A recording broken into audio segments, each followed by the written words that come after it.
3 बहनों के बाद मुझे निकाल दिया। इतने प्रेशर में जिए, जब देखो बहनों की शादी, बहनों की शादी, बहनों की शादी। मुझे तो कभी कभी डर लगता है मेरी एक बहन 6-6 शादियां करेगी क्या। गरीबी की रेखा क्या इस बार रहा हूं, या थोड़ा सा इस बार आ जाता था, जरा सा इस बार आता था, मेरा बाप सामने जा जाता, बहनों की शादी करनी। मैंने कहा जा रहा हूं यार इस बार, यही रहता हूं मैं। और क्या हाल है भाई, सब ठीक हो? बढ़िया ही हो गए। माय नेम इज हर्ष गुजराल। और सब ठीक है मैडम? आप लोग कपल हो आप लोग? अरे मॉम है आपकी? ओह, ये तो तुम्हारी बुराई होगी फिर। आप लोग कपल लग रहे हो भाई साहब, आप तो बहुत ही गोरे चिट्टे हो भाई साहब। नहीं कपल तो ठीक है, नोएडा में सेफ नहीं हो आप यहाँ पे। यहाँ कुछ लोग रंग के चक्कर में ही पागल हैं। उनसे पूछो ना स्त्रीलिंग पुल्लिंग, ना ना ना, रंग गोरा होना चाहिए बस। बल्कि मैं तो सोच रहा हूँ जब ये रिश्ता लेके आई होंगी आपके लिए, इनकी मम्मी ने पूछा होगा आपका बेटा क्या करता है? हमारा बेटा दशहरे में सीता बनता है।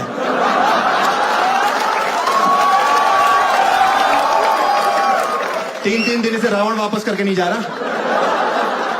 आपकी बेटी क्या करती है? हमारी बेटी उसी दशहरे में मेघनाथ बन रही है, आपने ध्यान नहीं दिया होगा।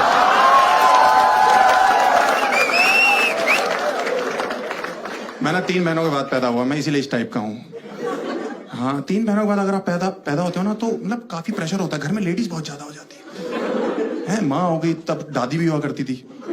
हाँ लेकिन बहुत ज्यादा होते हैं, मतलब हाँ सही में, मतलब उसके मतलब क्या होता है ना, टीवी जो होता है ना उस पर आपका कोई कंट्रोल नहीं होता। आप देखो है, क्योंकि घर की जो औरतें हैं ना, इनको कलेश देखना है टीवी पे। इनको दिन भर करना कलेश है, और रात को जिस चैनल पे रोना चल रहा होता है ना, ये पहुंच जाती है वहां पे और रोने लगती हैं। आपको पता है, आपको पता होगा आंटी जी। नहीं ये नहीं, कलेश वाली बात नहीं, वो तो मैं समझ रहा हूँ, कलेश तो बैठा हुआ आपके बगल में, ऐसी कोई बात नहीं।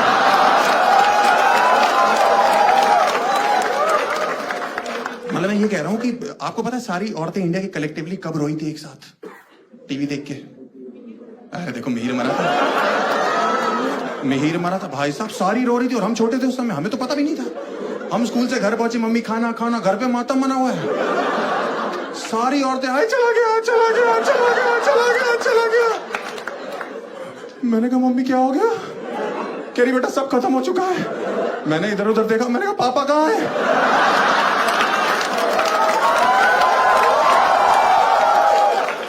कह रही वो तो सब्जी लेने गए। मैंने कहा फिर सब कैसे खत्म होगा, हमारा वाला तो ठीक चल रहा है।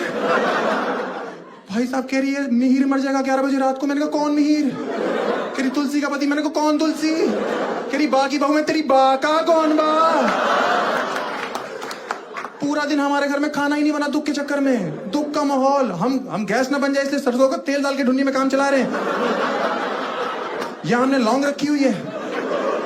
रात को जब 11 बजे शोर सुनाई दिया ना, तब मुझे पता लगा टीवी पे, ओहो ये मर चुका भाई। उस समय हमारा कुत्ता रो रहा है। मेरी माँ कह रही इसको मिहिर दिखाई दे रहा है। मैं तो पागल हो गई हो क्या? 16 घंटे से भूखा इसलिए रो रहा है वो।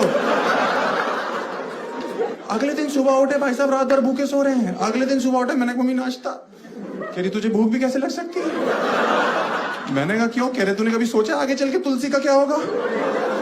वो दिन है और आज का दिन है। मैंने बीटेक कर ली, मैंने एमबीए कर ली, मेरी नौकरी नहीं लगी, बिना डिग्री के एजुकेशन मिनिस्टर बन के बैठी हुई है।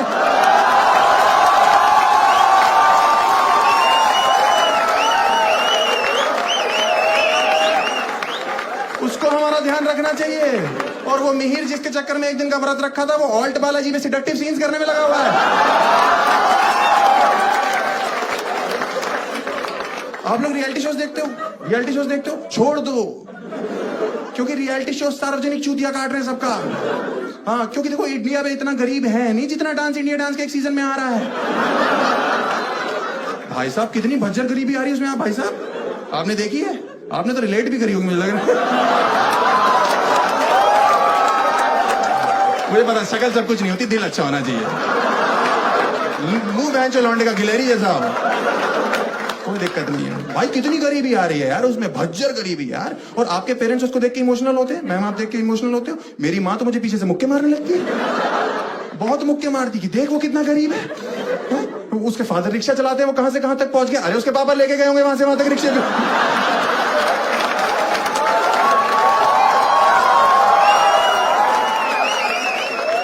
ऐसे कैसे पहुंच गया? हमारे बाप भी तो वकील है, हम 2 बार जेल जा चुके, आपने तो कोई तारीफ नहीं करी कि पापा के काम में हाथ बटा रहा है, उनको बिजनेस ला के दे रहा है। भाई साहब जलील कर रहे हैं, सुबह सुबह रिपीट टेलीकास्ट में मेरा बाप मुझे जलील कर रहा है। मैं नाश्ता करने ही जा रहा हूँ, कह रहे वो देखो कितने गरीब है, तुम्हें सारे ऐशो आराम दे रखे। ऐशो आराम पराठे के साथ सॉस खा रहा हूं मैं। लक्ष्मी नगर के ट्रिपल शेयरिंग पीजी में इससे अच्छा खाना मिलता है। समझ में आई? कौन से ऐशो आराम की बात कर रहे हैं भाई आदमी? कौन से ऐशो? 3 बहनों के बाद मुझे निकाल दिया। इतने प्रेशर में जिए हैं, जब देखो बहनों की शादी, बहनों की शादी, बहनों की शादी। मुझे तो कभी कभी डर लगता है मेरी एक बहन 6-6 शादियां करेगी क्या। गरीबी की रेखा क्या इस बार रहा हूं, या थोड़ा सा इस पार आ जाता था, जरा सा इस पार आता था, मेरा बाप सामने जा जाता था, बहनों की शादी करनी। मैंने कहा जा रहा हूं यार उस पार, यही रहता हूं मैं।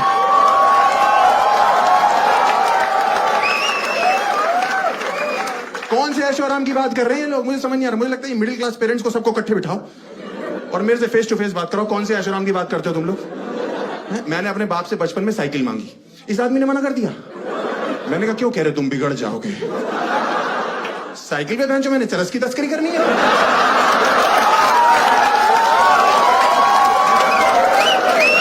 आप बताओ मोहल्ले का कौन सा वो लौंडा है जो साइकिल के टायर के बगल में, छुच्ची के बगल में बैठा कि छुच्ची खुलेगी हवा की। मजा आ गया। क्या छुच्ची थी? कौन है वो लौंडे? मुझे तो समझ नहीं आ रहा कौन से हैं वो लौंडे। आपने सुना कभी मोहल्ले में 2 अंकल आपस में बात कर रहे हैं? आपको पता लगा गुजराल साहब के लड़के के बारे में? सुना है साइकिल चलाते हुए पकड़ा गया। वो दूसरे वाला भी गधा जवाब दे रहा, हमने तो एक दिन रंगे हाथों पकड़ लिया था, हवा भरवा रहा था।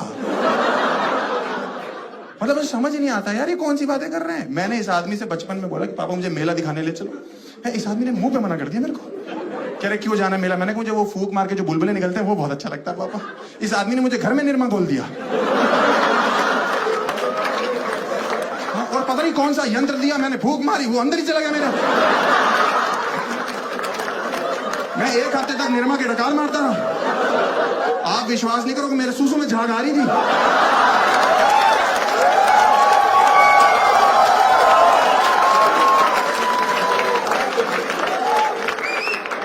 जब भी वो गाना था ना टीवी वॉशिंग पाउडर, मैं खुश हो जाता था, वाह ये मेरा ही गाना है।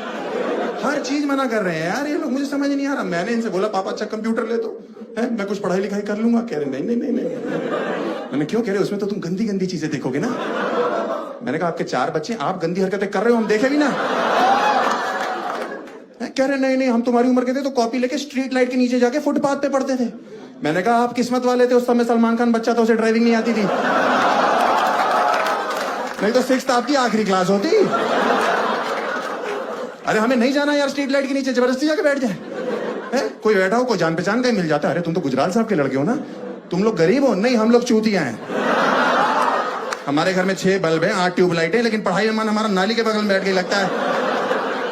ये गटर देख रहे हैं, इसकी खुशबू जाती है, हमारी नसें खुल जाती हैं, तो हमें लर्न बहुत जल्दी होता है। मुझे तो समझ नहीं आ रहा ये सब रियलिटी शोज की वजह से हो रहा है मेरे घर पे। और मुझे लगता है कि इनकी जो क्रिएटिव टीम है ना रियलिटी शोज की, ये अच्छी जगह ऑडिशन देने नहीं जा रही है।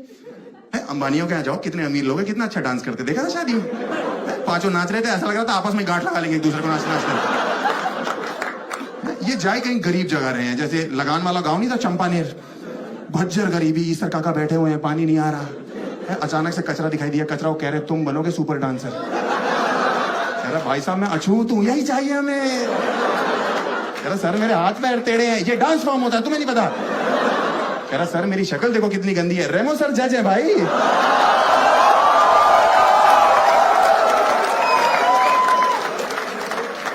कोई अचानक से एक लड़की चाहिए, हमें एक लड़की चाहिए, अचानक से लड़की दिखाई दी, बीच में खुजली कर रही बैठ के सर में, जुएं चेक कर रही है अपनी ऐसे करके। बेटा तुम्हारा क्या नाम है? सुरैया, बहुत ही गरीब नाम है, आ जाओ आ जाओ आ जाओ। तुम तो नाम से मार दोगे ऑडियंस को यार, इसको ट्रक में बिठा भाई। मुझे लगता है कि, और मुझे समझ नहीं आता कि जो कंटेस्टेंट है इनके सबके बाप रिक्शा चला रहे हैं क्या? इतना सामूहिक रिक्शा चल रहा है, इतनी तो इंडिया में सवारी नहीं है बहन, कहाँ चला रहे हैं? और जब फुटेज दिखाते हैं तो खाली रिक्शा घर के पास घुमा रहा होता है उनका बाप। तो गरीबी तो आएगी जब खाली घुमाता रहेगा पूरा दिन। मुझे समझ नहीं आ रहा, मुझे लग रहा है कि आगे चल के पता क्या हो जाएगा, ये गरीबी काल्पनिक हो जाएगी कंटेस्टेंट्स की, ऐसे ऐसे रियलिटी शो हो जाएंगे, जजेस की फटी रहेगी कि बोल क्या रहा है ये। बंदा आएगा वो गाना गाएगा, जजेस बोलेंगे बेटा आपके फादर क्या करते हैं? अंकल मेरे पापा रिक्शा चलाते हैं। बेटा कोई बात नहीं, कईयों के चला रहे हैं, अरे गरीबी तो सुन लो, उनके पैर नहीं है। जजेस की फट जाएगी, फिर कैसे चला रहे बेटा? अंकल वो हाथ से पैडल मार रहे, पागल हो गए क्या तुम्हारे पापा? है क्या जिद है उनकी या पैशन है रिक्शा चलाना? है उनसे को कोई हाथ वाले काम पकड़ ले, है सिलाई कर ले, बुनाई कर ले, थूक लगा के नोट गिने, गंदे इशारे करे लोगों को बैठ के, अपनी दुनिया में खुद गुदगुदी करके हंसते रहे, क्या कर रही है? माँ क्या करती है? अंकल माँ बर्तन मांजती है। हाँ तो बेटा कोई बात नहीं, उनके हाथ नहीं है। बेटा फिर कैसे मांज रही है? अंकल वो जीभ से निरमा चाट जाती। पागल हो क्या? पागल हो गया क्या परिवार तुम्हारा? कि माँ है बिल्ली है क्या? क्या बुलबुले भुलाने का काम है क्या उसका? और ये परिवार में अपने अंडरस्टैंडिंग क्यों नहीं है? जिसके पैर नहीं वो रिक्शा चला रहा है, जिसके हाथ नहीं वो बर्तन मांजने में लगी हुई है, और जिसकी दोनों चीज सलामत है वो हमारे सामने नागिन बना हुआ, तो घर क्यों नहीं जाता अपने?